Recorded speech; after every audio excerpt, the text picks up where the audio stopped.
সবাইকে আমার happy mistakes চ্যানেলে স্বাগত। আশা করছি কাইন্ডস অফ নাউন শেখার পর তোমাদের ইতিমধ্যে প্র্যাকটিস করা হয়ে গেছে।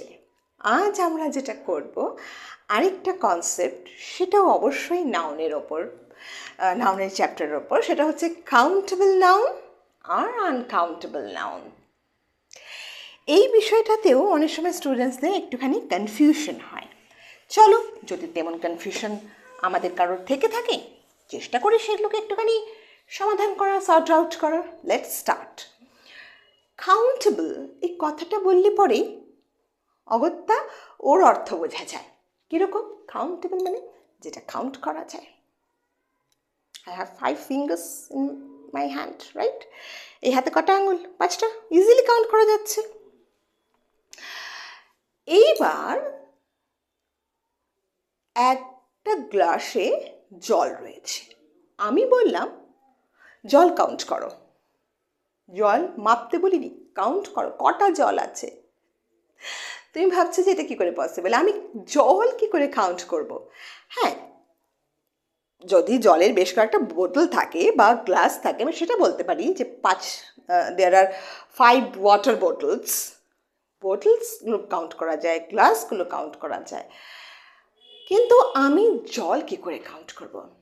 দ্যাট মিনস ওয়াটার একটা আনকাউন্টেবল নাউন, তাই তো? এই অবধি তো ঠিক আছে। কিন্তু সমস্যা হচ্ছে যে অনেক সময় এখানেও কনফিউশন হয় যে না, ঠিক না, বুঝে উঠতে পারছি না যে গোনা যায় কি না। আমার ছোটো ছোটো স্টুডেন্টসরা এখানে কনফিউশনগুলো ওদের যখন নিয়ে আসে, যেরকম আমি দেখি, যেমন ধরো রাইস, ভাত বা সুগার, তো ওদের প্রশ্ন হচ্ছে যে আমি যদি হাতের মধ্যে এরকম করে 5টা চিনির দানা নিই বা এইটুকু চিনির দানা নিই, তাহলেও সেটা কাউন্ট করা যায়। She or he has logic, একদম তাই, যুক্তি তো আছে। এবার তুমি কি বলবে, কাউন্টেবল না আনকাউন্টেবল? বলো এবার।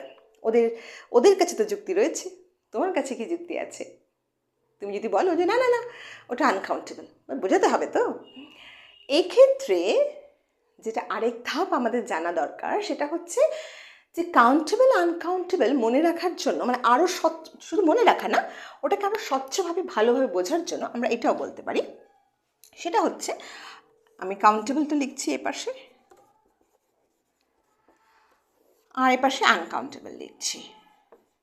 হ্যাঁ, এবার কাউন্টেবল তুমি যেটা মনে রাখবে যে কাউন্টেবল নাউনে সবসময় প্লুরাল ফর্ম হয়, মানে সিঙ্গুলার প্লুরাল দুটোই হয়। এটাই লেখো, না তো আবার ভাববে কি তাহলে সিঙ্গুলার হয় না? অবশ্যই হয়, যার প্লুরাল হয় তাতে সিঙ্গুলার হবে। সিঙ্গুলার নাম্বারেও হয়, মানে এক বচন, এবং ওর বহু বচনও হয়, মানে প্লুরাল নাম্বারও হয়। যেমন ফেন, ফেন্স, মাউস, ইঁদুর, মাউসের প্লুরাল কি? মাইস। সুতরাং যে নাউনগুলোর এক বচন বহু বচন দুটোই হয়, সেটাই কাউন্টেবল। এবার তুমি দেখো না, এমনিতে যদি আমরা প্র্যাকটিক্যালি ভাবি যে স্টার, তারা, আমরা তো এটা দেখেছি বা শুনেওছি না যে কত তারা আছে, সেটা বিজ্ঞানীরাও কিন্তু সঠিক একদম বলে দিতে পারেনি যে এত কোটি আছে বা এত লক্ষই আছে। না, তারা একটা প্রায় বা অ্যাপ্রক্স সবসময় ব্যবহার করে, তার মানে কি সুনির্দিষ্ট নয়। সেদিক থেকে দেখি কি তাহলে আমি স্টারকে কাউন্টেবল বলবো না আনকাউন্টেবল বলবো?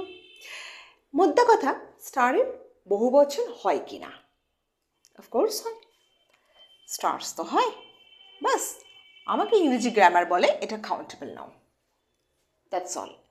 বিজ্ঞান কি বলে সেটা বিজ্ঞানের কাছে, কিন্তু আমি যেটা দেখতে পাচ্ছি এটা বহু বচন হয়, তাহলে এটা আমার কাউন্টেবল। কেমন? ঠিক তেমনি এখানে যেটা হয়, এই নাউন, কাউন্টেবল নাউনের আগে এ কিংবা অ্যান ব্যবহৃত হয়, হবে না কেন? একটি তো হয় না, a pencil, a mouse, an elephant, হ্যাঁ, আ বেড, ফাইন।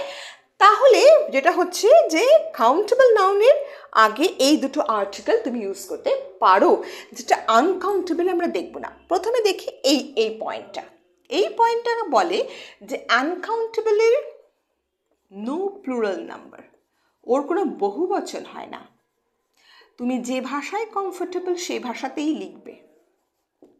অর্থাৎ তুমি দেখো না, ওয়াটার তো হয়, কিন্তু ওয়াটার্স শুনেছো কখনো? না। ওই যে বলেছিলাম পুচকে বাচ্চাটি, পুচকে ছাত্ররা যখন বলে সুগার, এবার তুমি বলো সুগারস কি হয়? হয় না। রাইসেস কি হয়? হয় না। তাহলে এই শব্দগুলো কি সব আনকাউন্টেবল। আর এখানে কি হয় না, কোনো এ আর অ্যান এর ইউজ হয় না। Don't use a or an before uncountable noun. Or water, or sugar, or rice, or soil, মাটি, or salt, oil, and bottle, a bottle of oil হতে পারে, এক বোতল তেল, a bottle of oil। ওটাকে গোলাবে না কিন্তু, ওটা তো বটলের আগে বসেছে, অয়েলের আগে তো বসেনি। বসেছে কি না? তাহলে এবার আমি একটা কথা জিজ্ঞেস করি। অনেস্টি অ্যাবস্ট্রাক্ট নাউন আগের ক্লাসে শিখেছো, এবার তোমাদের কি মনে হয় কাউন্টেবল হবে না আনকাউন্টেবল হবে? বলো চটপট। ঠিক তাই, অনেস্টি একটা অ্যাবস্ট্রাক্ট নাউন, ওর কোনো মতেই বহুবচন হয় না। তখন কি হবে? সেটা আনকাউন্টেবল। অ্যাবস্ট্রাক্ট যত নাউন আছে সব কি আনকাউন্টেবল। আশা করছি এবার কাউন্টেবল আনকাউন্টেবলের ধারণাটা আরও স্বচ্ছ হলো, কারণ ওই কেবলই ওই গোনা যায় আর গোনা যায় না এইটুকুতে থেমে গেলে পরে একটু কখনো কখনো বেকায়দায় পড়তে হয়, অসুবিধে হয়। সেই অসুবিধাটা কাটিয়ে নেওয়ার জন্য আমরা আরও কিছু ধাপ এগোলাম। আশা করছি এরপর তোমাদের সুবিধে হবে to find out countable and uncountable noun. কেমন লাগলো আজকের ক্লাস? নাউনের ওপর আর কি জানবার আছে? বেশ, পরবর্তী ক্লাসগুলোতে সেসব নিয়ে আসবো। সবাই ভালো থেকো, and keep making mistakes, keep learning.